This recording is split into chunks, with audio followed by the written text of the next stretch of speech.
Sí, sinceramente toca o no, pero hay que echarlo.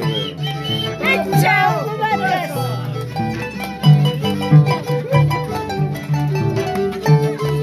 Aquí está Mauricio Vargas. Mi modo.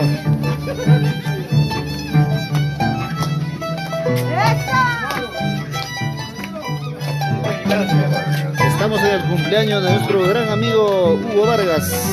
Y bueno, él mismo interpretando, ejecutando un poco el arpa para sus amigos visitantes que están acompañando en su cumpleaños.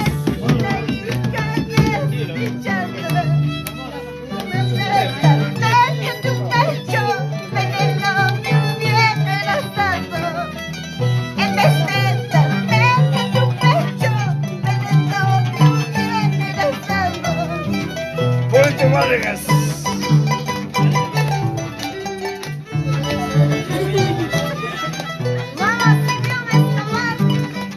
Qué pena.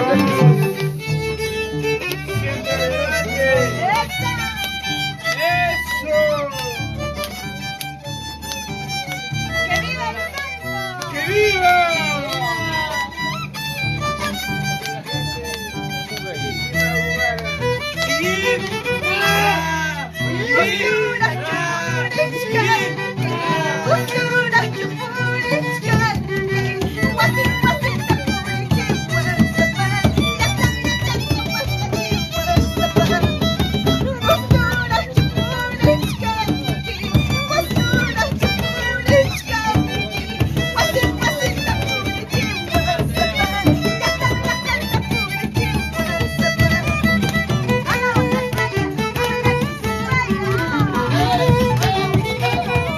Vargas.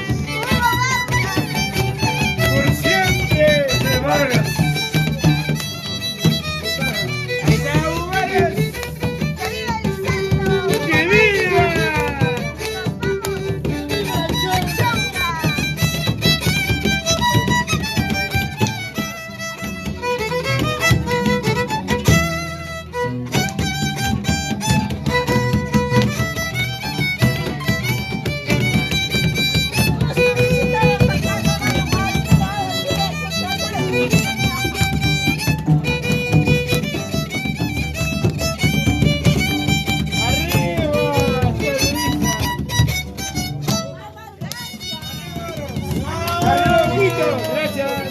Esta excusa está para atrás, compadre. ¡Bravo! ¡Bravo! ¡Bravo! Ya, esta cortada por pantalla. Ranchón andó, ranchón andó. Gracias. No, no, no.